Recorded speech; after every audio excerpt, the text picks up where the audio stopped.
Dee, can I interest you in a green smoothie? It's full of leafy green vegetables. It'll make you feel great, and it can cure cancer. You had me until that last part there, Jeff. All right, if that sounds too good to be true, maybe we should preview the podcast Dr. Miracle and find out more. That's on this episode of So Much Crime. So little time. Before we get to our episode today, just want to remind you to check out our Patreon. It's patreon.com/SoMuchCrime, so little time. You'll get all kinds of fun extra content there. We release episodes early. We add extra content, things that you don't hear in these episodes, outtakes, fun longer versions of some of our segments like longer time machines. It's pretty great, and you support the show. Longer flat reads, longer rants from Dee, longer history lessons from Jeff. It's a treat. What more could you want? What more could you want? Patreon.com/SoMuchCrime, so little time. Thanks. Thank you.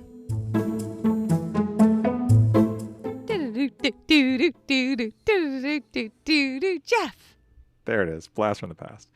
Welcome to So Much Crime, So Little Time. I'm Jeff. And I'm Dee, and today on the show, Dr. Miracle. Then we're going to tackle a true crime question of the week. Don't know Dr. Miracle? Not a problem. Neither did I. In preview episodes like this one, we're just going to introduce you to the show. All we're going to talk about are a few things from the first episode and no spoilers for what's to come after that. Check the show notes for a link to Dr. Miracle if you want to listen. And then in our next episode, which is called A Full Recap, we're going to discuss the whole series. But right now, we just want to decide if this is a crime that's worth your time. Bum, bum, bum. I'm just a time machine. All right, Dee, before we get into the story, let's hop in the time machine. So this crime happened really throughout the early 2000s. I thought we focus on a book that is sort of at the center of some of the story. So the book that brought the diet at the center of the story to a lot of people's attention came out in April 2002. So we're setting the dials on the time machine for April 2002. Do you know what, Jeff? What? April 2002. What a time. What a year for some fantastic songs. I chose one from like a little bit beforehand and then in and around April 2002. So we've got February 2002 and also April. All right, so this one, will we do February first or April? February. Okay. Are you ready? Would you dance if I asked you to dance? Would you run and never look back? Would you cry if you saw me crying? Would you save my soul tonight? Is this Jewel? No. Okay. Who is this? I can be your blah baby. I can kiss away the pain. I will stand by you forever. Oh, a hero. Yes, it's fantastic. Hero. Is it Enrique Iglesias? Yeah. So my brother-in-law adores Enrique Iglesias and loves this song. And anytime there's a chance for karaoke, he is up Enrique Iglesias in it out. So this was top hit in Ireland for 2 weeks in February of 2002. What a tune. Oh my gosh, this song. Yeah, what a catchy song. And gets stuck in your head. All right, good choice. That was a good choice. You're welcome. I have another one. Do you want me to just keep going? Sure. Never made it as a wise man. Nickelback, how you remind me. Had you chosen that one as well, or did you just get it straight away? So, two things. Yes, I had chosen that as one of my songs. But also, everyone knows the first line of that song. I know. I was thinking I shouldn't have gone with the first one. But can we take a moment to appreciate like how many absolute bangers there were in 2002? Yeah. Get the Party Started by Pink. There's a Whole Lot of Lovin' by Six. Whenever, Wherever by Shakira. Like, seriously. I have well, you stole my song, but I have a movie for you. I have one tagline from one movie. That's all I have. You ready? Mm-hmm. Mm-hmm. What do you do when your hiding place is their destination. Ooh. Do you want a clue? Yeah.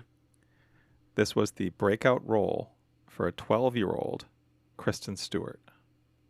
I have a second clue. Oh. That's more easier. Kristen Stewart played the daughter of. Was she in the panic room? That's it. Yeah, she was Jodie my Foster's God. daughter. Yeah. Jodie Foster's. All right, is that our time machine for today? That's just our time machine. Okay. Doo-doo-doo. Let's jump in about our podcast. Interesting crime we're discussing this episode. Quite different to anything we've discussed recently. Overview quickly. It was released in 2024. The host is Larison Campbell. It's it is in fact 6 episodes, but they are about 30 to 40 minutes long. But what is the story, Jeff? So the story is about this alkaline diet fad from the early 2000s. In this first episode, we get introduced to I'm going to say doctor in quotes, Robert Young, who basically is telling people that he has a cure for everything, all that ails you, including cancer, just by reducing the acid levels in your blood. We meet 2 people. There's Dawn Callie. She is a young single mother who developed breast cancer, and in the process of trying to overcome her breast cancer, she fell for Dr. Young's scam. I'm saying doctor again, which is called Robert Young's scam. We also hear about Kim Tinkham, who was Dr. Young's most famous patient. And we get name checks for a bunch of celebrities. Oprah makes a cameo appearance. Tony Robbins, Gwyneth Paltrow, one of the Spice Girls. Lots of celebrities show up. But to be fair, Oprah, a lot of the other celebrities are endorsing a lot of what is being put forward here. But Oprah is in fact just mentioned in the podcast. Yes. Just to clarify that. That's right. Yes. So that's basically what we hear about in the first episode. And yeah. I'm pretty sure it's Posh Spice as well. Sure. Victoria Beckham. Okay. I know who she is. Okay, I know, remember. but just a Spice Girl. I feel like if Gwyneth Paltrow is being mentioned, Victoria Beckham needs to also be mentioned by name, no? We're going to go down a Spice Girl tangent. Is that what you want? Well, I'll tell you what I want, whatever you want. That was good. Nope. That was good. That was good. Yeah. All right. You set me up. You set me up for it, and I appreciated it. All right, Dee, what are your thoughts on Dr. Miracle at the start? What have you got me listening to? Seriously, I don't even know if I want to go with the host first. Twang of judgment going on with Larison. I don't mind it. I feel slightly on the side of judgment here. And I know that that's not very sound, but I'm going to say it. No, this seems like the type of story you can judge. Okay, for sure. cool. Yeah. Great, because I've got a lot of judgment on the way. It's just such a frustrating topic. It's so fucked up. If you even just look at the push to have this whole alkaline thing to lose weight, and people say, it was in the 90s and it was in the 2000s that this happened, where there's this big push to lose weight and now it's all body positive. That's absolute BS. I do not agree with it. This crap is still happening. Sure. This crap is still happening everywhere, and I feel like that is really frustrating that it is still happening, but to take it this step further and to say it's not just even about your weight, it's about, but I can cure your cancer, kind of very akin to Filthy Rituals, where they're talking about being able to cure you of different things or cure different people from illnesses or whatever if you give them money. It's just such a mess.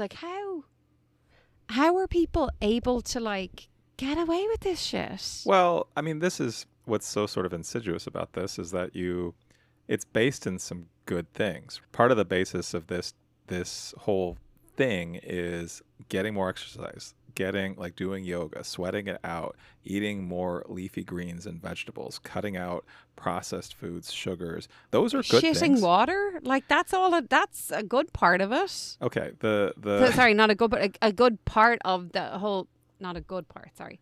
That is a fair amount of what I heard on this is we went on this diet, and once we were poo and water, it was fine. This is a good thing. You're ridding your body of toxins, or But that's part of what's so frustrating about it, is because ridding your body of toxins in the abstract, good thing. right? You want to do that. You want to eat Well, more. no, like, yeah, but this is a whole thing, like, let's go on a detox. You can't detox your body.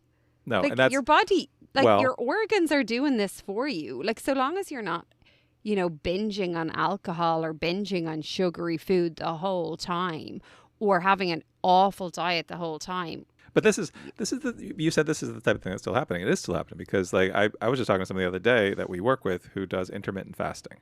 And Mm. intermittent fasting is also like there's the premise of a good idea there of you shouldn't just eat all the time. Yep. Right? Like that's the basis of it is sometimes is not snack time all the time. That's a good idea. Sometimes it's not snack. That's the tagline for intermittent fasting. So I want to touch on a couple of other things from this episode. So the story of Dawn, who Mm. basically had these hippie parents, and I mean her story just seems real tragic. Like she talked about being bullied in high school, and when she was bullied in high school, her dad gave her a crystal to carry around as though that would protect her. I love the way she was laughing when they were like, "Did it protect you?" And she was like, "Well, no. Maybe if I threw it at someone." I was like, "I love this." I mean, you take a nice piece of rose quartz, and yeah. But then, I mean, her whole story, like her dad left her mom for her friend's mom. She got pregnant at 17 and then again at 18. And then she gets breast cancer and she gets the tumor removed. And then she gets a recurrence of the cancer. And like, I empathize with her not wanting to fill her body with the toxic chemicals of chemotherapy. But she has breast implants. I, I'm right. sorry. They that might kind be of gloss judgy, over that. But like, hold on a second. Hold on a second. You cannot be spouting off your high horse about wanting to not have chemicals in your body and then put two big pillowy chemicals in your body. Maybe Like, they're it's like all when people natural spout breast off implants. about- Maybe they are. Full from of hemp, grass or something.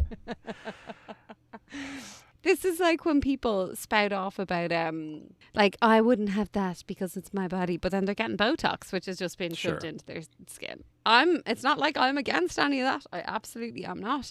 But Quinoa breast implant.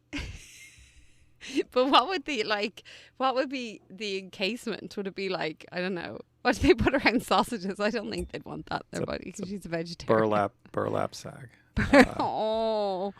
Oh, burlap inside your skin. That would That's a not little- be it's a- nice. It's a little bit of friction there. Anyway, Dawn's story I think is really tragic because she, like I said, I empathize with her not wanting, like the chemicals that you have to get for cancer are awful. They do awful Oh. things to you. Oh, 100%. Yeah, absolutely. No, the chemicals that they put in your body when you have to go through cancer treatment are horrendous. There's no two ways about that. But okay, I'm going to pivot from Dawn for a second. And Okay. I want to go to Kim. Kim? Okay. Kim, Kim. yeah. Kim Who's Tickham. the other person. She was like an entrepreneur. She's the one that ended up basically, she went to the doctors. She had found a lump and they were like, you have breast cancer. We need to do surgery straight away. And she was like, whoa. I want to do my own research or whatever. And basically ended up going on Oprah because her line is that she wanted to heal herself. Yeah. She wanted to have control over her body. That's the way she phrased it on Oprah.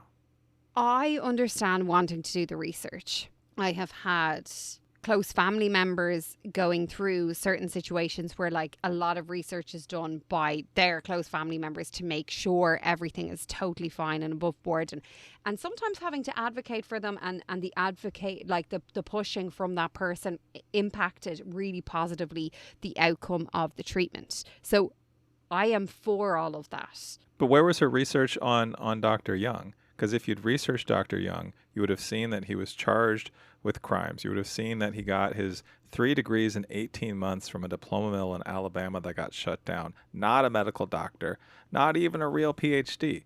This guy is clearly a sham.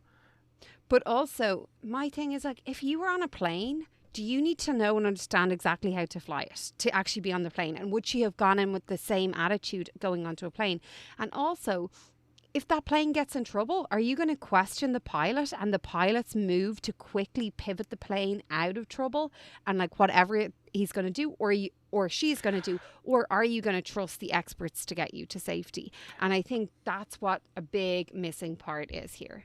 I get your metaphor, but even with Kim, I think with both of the with Dawn and Kim, I definitely have. And when we're talking about medical things like this, I feel like there is a healthy skepticism of Western medicine. It's not all good. Well, I think that's an American thing, and maybe that's what I'm missing out on here. Because if you go to Ireland, they're not trying to get as much out of you to get your money. I don't know whether It's not all skepticism about here. Okay, it's not all about that because there's other historical things here of people being used, like the Tuskegee experiments. Do you not know what that is? No. Okay. The Tuskegee experiments took place from like the 1930s to the 1960s or 70s. And this is where the U.S. government basically experimented on African American men by giving them syphilis Without them knowing it. without their consent. Sorry, when was this? This happened from the 1930s to the 1960s or 70s. A long time. A long time. Which there are other examples of things like that from different parts of the country, different parts of the world, of using groups that were oppressed or taken advantage of to do medical experimentation on, right? So there's that side of things. The other side of things is there's things where with more modern medicine, some of the ways that they test medicine is so limited. They won't test medicine on women who are pregnant or women who could become pregnant. So the studies tend to over accentuate men. So the possible side effects, the possible negative effects that a new medicine may have on women are understudied and underreported. So there's things like that I think give people a healthy skepticism of some of these things. I'm not saying like I'm anti-science or anti-doctors or any of that, but I empathize with people's concerns and wanting to do their own research and wanting to maybe see what other options there are out there. Yeah. Is it too jokey for a story where we know people are going to die? Some of these people who go to Robert Young are going to die. And it is treated with a little bit of humor and silliness. Well, I think they're judging in the way that I'm judging, and I don't think that's okay when you're telling the story. I mean, we're judging him because he seems to be a horrible person who does bad things. Yeah. He's not even following his own diet. Like, he's... sorry, can we take a moment to be like, he was eating terrible food, like a sandwich from Whole Foods. I'm like, literally, Whole Foods sandwiches probably are the best sandwiches you can get in America in terms of healthiness, I'd imagine. And chips. I think the only other thing I want to say here is we saw from Dawn, and I just want to go back to Dawn because I did judge a bit with the breast implants in comparison to not wanting the treatment. And I also feel like I need to note that, as you said, Dawn had a really, really rocky upbringing, quite a toxic upbringing, but also like this is another story of adults failing children. She went with her neighbour's aunt to this party for like, I don't know, cleansing or whatever. Yeah. And, you know, part of it is take ecstasy and go into a corner. And that's where she met this 22-year-old when she was 16 and she ended up having kids with him. She wasn't in a good environment. She wasn't in a safe environment. No, but nobody's looking out for her. Yeah. I just want to say that this is another example of adults failing. Dee, how eager are you to keep listening to this? Right now, I would not recommend this to a friend. I'm too frustrated with the story. Not the telling of the story. I don't think the podcast is bad in terms of like its format and how it's delivering things. But this story is pissing me off royally. And I don't know if right now I would recommend it to someone. Okay. Would you? I don't know that I'm ready to say that I would recommend it. I think in terms of being eager to keep listening, I'm eager to hear more about Dawn and her story. And I also really hope that bad things are coming for Robert Young. I don't know that they are. I feel like that will make me feel better about this story in the end. Like there's a clear villain here and there are clear victims here. And I'm hoping for justice or some semblance of justice. You seem skeptical. We don't often get justice on the podcasts that we cover. Yeah, we should do like a graph of justice to non-justice story. Satisfying ends to unsatisfying ends. I will say it's not shocking to me if you think back to Filthy Rituals. I was in on episode 1 and then after that I don't think I was. I think I hated Filthy Rituals episode 1. You did. I think you did, but you definitely came around to it once we got to the Hampstead Justice League. I mean, obviously, who doesn't want to hang out with them?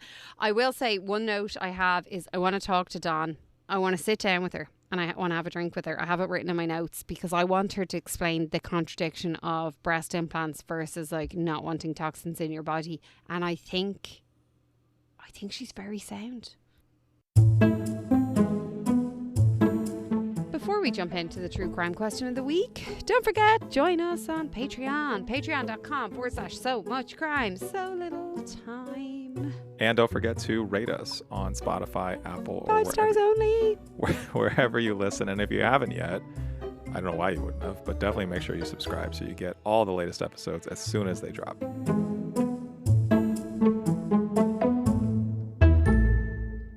Have you or people close to you fallen for fad diets? How long do you have, Jeff? You have a lot of stories here. I have been on so many health kicks through the years. Personally? Oh my God, yeah. So many. Intermittent fasting for a good while, 5-2. 500 calories, twice a week. Glorious days of being like, oh my God, I had a tuck cracker. How many calories is that? Did you find value in any of these? You're not on any of them now. I actually quite enjoyed 5-2, not for... Wait, what is that one? It's intermittent fasting. It's a version of it, intermittent fasting. So what I think you were alluding to earlier is when someone only eats for an 8-hour window or sometimes a 12-hour window and doesn't eat for the other portion of the day every day. But they're not like counting their calories as such for the day. Whereas 5-2 is 5 days a week you eat normally, 2 days a week you eat a restricted diet of maybe 500 calories in a day. I don't know how familiar you are with 500 calories, but that might be like one proper lunch would be like a 500. No, it's real small, really small. But usually when you start getting into 5-2, like that sounds great. But then when you look into it, it's like, well, actually that's your maintenance. Really, you should be doing like 4-3. So 3 days of like say 500 calories. And then the other 4 days, you're not supposed to need to count calories because your body now understands the hunger pangs and you don't feel like you need to reach for something as soon as you're hungry because hungry is a nice feeling. And I do have to say that kind of thing I think was good for me in realizing like as soon as I get hungry, it's not like I need to reach for something, but it's also very fucked up to be like ignore your body telling you you're hungry. Because that also, so what you're talking about is the idea of was essentially like the cheat day too, right? Like if you constantly just reduce your calories and your body will just adjust. I did that as well. At one point I would be driving to school in the morning when I was back in Ireland, eating like steak, like a cooked steak that I'd cooked from the night before for breakfast out of a bag with some nuts. And that would be my breakfast because I wasn't allowed to. Yeah, like literally driving like on a highway out of a Ziploc bag, eating my cold steak and my nuts. Like an animal. That was all, yeah. That was all like specifically counted, calorie counted or whatever. And I had strict like things that I was supposed to eat. But I've never been able to do anything like a strict over the course of a week, like Monday to Friday, grand. But like I was young, I wanted to have fun. So on my weekends, I was like, going drinking. And if you go drinking the next day, you need to have a chicken fillet roll to get over that like hangover. And you're, like it was all, I don't know, everything. Anything you can think of, I've probably tried. I haven't tried the milkshakes, which a good few of my friends have, which is basically when you don't eat. And you don't eat solid food? No, you just drink it. And one of my friends did it before her wedding. And at one point she said she missed chewing on food so much that she picked up an envelope from her desk drawer and started to chew on it. And I was like, I think this isn't going well. Yeah, I don't know. I've done the calorie counting thing. I've never done intermittent fasting, but I've definitely like used the app to be like have strict control of the calories I'm consuming and sort of the sense of shame if you exceed that and just being hungry all the time. I also honestly, the most extreme like thing that I would compare to a fad diet I did was I would go through phases where I would go completely off of all gluten and dairy for about 6 to 8 weeks at a time in the spring and fall. And I did that. That was recommended to me by... Are you like spring cleaning? No. Spring and fall. Sorry. I'll tell you what it was. We had just moved to Colorado and I had horrible hay fever, allergies. And I went to a chiropractor for a while and I don't think that really helped. And I went to, not to laugh, but why would a chiropractor help with your hay fever? That's one of the things they said they could do. Wild. Okay. Were they We like can. That's a cracking your nose and shit? Like what were they doing? no. It was still the spine. Definitely cracking the spine. Anyway, didn't seem to help. Tried different things. I didn't just want to be taking Benadryl all the time because Benadryl made me fuzzy, and Mm. I didn't like the way I felt on allergy meds. And so I tried a bunch of things. I went to a acupuncturist, Mm. and I felt Oh, great I'm when a I had big advocate of acupuncture. yeah. Acupuncture. So I had Mm. the needles in, felt great, but it didn't last, and also Mm. was not covered by my insurance and was kind of expensive. But the woman that I went to who did that, I went a couple times, and she said, "Hey, you know what? So you're allergic to pollen. It's Mm. really bad in the spring and fall, especially in Colorado. It was really bad 'cause we're like near farm country and stuff, and a lot of that." She said, "You're not allergic to gluten. You're not allergic to dairy, but those are allergens. And if you eliminate other allergens from your body, so this sounds a little bit like the alkaline diet, but it worked. It worked for me. So I would just do that for like 6 to 8 weeks every spring and fall. I would go completely off gluten and dairy, and I didn't have to take any allergy medicine. So no bread. Yeah, I lost a lot of weight. I This is also when I used to be like 50, 60 pounds heavier. And so I ate a lot of Mexican food, a lot of East Asian food, cultures that don't normally have bread or Sounds like an excellent dairy. diet. I can eat Mexican food and Thai food. A lot of salads. It's a lot easier now to be gluten and dairy free. There's a lot more foods, but I also basically cut a lot of processed foods out just Mm. sort of naturally because a lot of processed foods have gluten in them especially. And so I ended up just eating a lot more vegetables, a lot more fruits.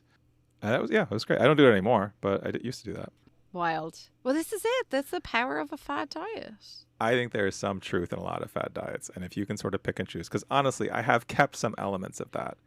Oh my God. I have someone I follow on Instagram. I would like to plug them in this podcast. I'm going to tag them because they are deadly.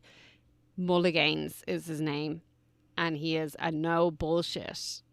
Is he a personal trainer? He's like an advocate for helping people get healthy because they want to be healthy and not because they want to lose weight, but losing weight will likely come from it. And he's like, it's bullshit when they say like alkaline water. Bullshit. You need to follow him. I feel like you'd enjoy him because he's very funny. All right, send them to And me. he takes the piss out of a lot of PTs. Next time, we're going to go deeper into the world of the alkaline diet and Miracle Ranch. Can I cure all the many things that are wrong with me? Jesus, Jeff, did you have to give me that one? I've been waiting the whole time for you to read that line. Can I cure all the many things that are wrong with me with green vegetables and colonics? I can't wait to find out. I hope you keep a journal. My colonics. That's on the next So Much Crime. So little time. Ah.